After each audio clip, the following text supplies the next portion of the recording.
తొడలు కొట్టాడు, మీసాలు మెలేశాడు. ఓడిపోతే రాజకీయ సన్యాసం తీసుకుంటానంటూ సవాల్ చేశాడు. చివరకు తన సవాల్ ఎవరూ స్వీకరించలేదని తప్పించుకున్నాడు. ఈ పాటికే అర్థమై ఉంటుంది ఆయన ఎవరు అన్నది. నెల్లూరు నుండి వలసొచ్చి నరసరావుపేటలో ఎంపీగా పోటీ చేసి చిత్తుగా ఓడిపోయిన అనిల్ కుమార్ యాదవ్. అనిల్ కుమార్ అసెంబ్లీలో ఉన్నప్పుడు తానొక ప్రజాప్రతినిధి అన్న సంగతే మర్చిపోయి మరీ వీధి రౌడీలా వ్యవహరించారు అన్న విమర్శలను ఎదుర్కొన్నారు. అయితే ఈ ఎన్నికలలో ఎంపీగా తాను ఓడిపోతే రాజకీయ సన్యాసం తీసుకుంటాను అంటూ కోతలు కోసిన అనిల్ యాదవ్ చివరకు నాలుక మడతెట్టేశాడు. తన సవాల్ ఎవరూ స్వీకరించలేదు అంటూ తప్పించుకున్నాడు. రాజకీయాల్లో విలువలు పడిపోతున్నాయి అనడానికి ఈ సవాల్ ఎపిసోడ్ పెద్ద ఎగ్జాంపుల్ ఏమో.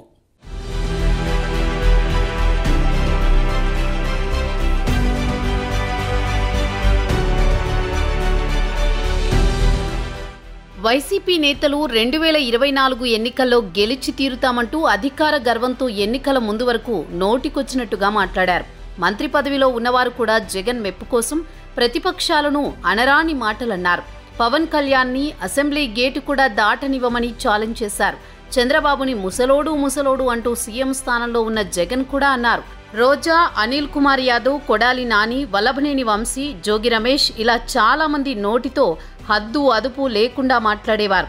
అయితే అనిల్ కుమార్ యాదవ్ అయితే అసెంబ్లీలో రంకెలేస్తున్నట్లుగా ప్రతిపక్షాలపై విమర్శలు చేయడం, చంద్రబాబును, టీడీపీని లెక్కలేనట్లుగా మాట్లాడడం, ప్రెస్ మీట్లు పెట్టి పవన్ను తిట్టడం.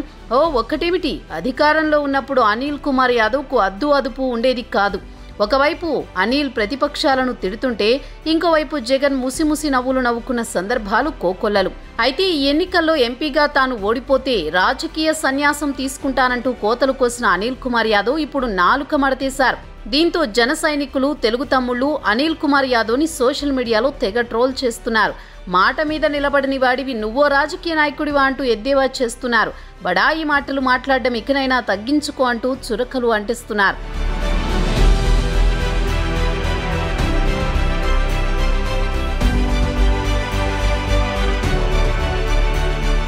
నరసరావుపేట లోక్సభ నుంచి వైసీపీ తరపున పోటీ చేసిన అనిల్ కుమార్ యాదవ్ ఘోర పరాజయం పాలయ్యారు.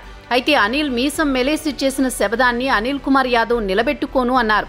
అనిల్ కుమార్ చేసిన శబదమేంటో ఇప్పుడు సరి చూద్దాం.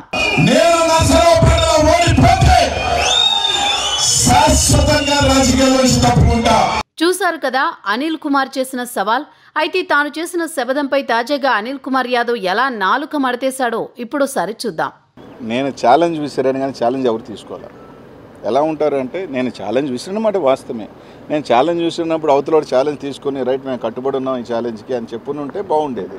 ఎన్నికలు అయిపోయిన తర్వాత అప్పుడు ఛాలెంజ్ చేసేవి కదా అంటే అలా కాదు కదా. నేను ఒక సవాల్ విసిరినప్పుడు ఆ సవాల్ స్వీకరించేవాడు కూడా స్వీకరించుకొని చేస్తుంటే బాగుండేది. రైట్, ఈరోజు వాళ్ళు ఏదైనా చెప్తున్నారు, రైట్, వాళ్ళు ట్రోల్ చేసుకుంటున్నారు, చేసుకునే అబ్బాయి ఇబ్బంది ఏం లేదు. సవాలును తప్పించుకునేందుకు తన సవాల్ ఎవరూ స్వీకరించలేదంటూ మాట మార్చడం ఇప్పుడు బాగా ట్రోలింగ్కు గురవుతోంది.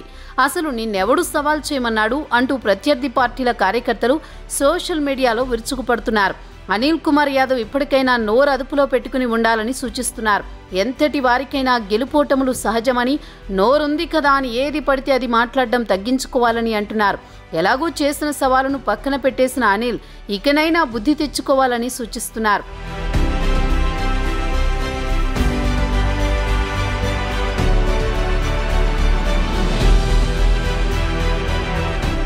సవాలుదేముంది, ఎవరైనా చేస్తారు. కానీ ఆ చేసిన సవాలును నిలబెట్టుకోవడమే గొప్పతనం. ముఖ్యంగా తెలుగు రాష్ట్రాల్లో చూస్తే లగడపాటి రాజగోపాల్ రాష్ట్ర విభజన జరిగితే మళ్లీ ప్రత్యక్ష రాజకీయాల్లో పోటీ చెయ్యను అన్నారు.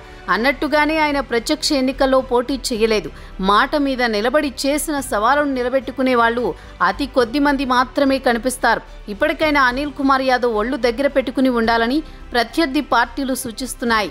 నోరుంది కదా అని ప్రత్యర్థులను దూషిస్తూ అసెంబ్లీలో ఒక రౌడీ మాదిరిగా మాట్లాడినందుకే ఇప్పుడు లోక్సభకు పోటీ చేసిన అనిల్ కుమార్ యాదవ్ను భారీ ఓట్ల తేడాతో చిత్తుగా ఓడించారని అంటున్నారు. ఇటువంటి వ్యక్తులు చట్టసభల్లో ఉండేందుకు అర్హులు కాదని చెబుతున్నారు. చూడాలి మరి ఇప్పటికైనా అనిల్ కుమార్ నడవడికలో, మాట తీరులో ఏమైనా మార్పు వస్తుందా రాదా అన్నది.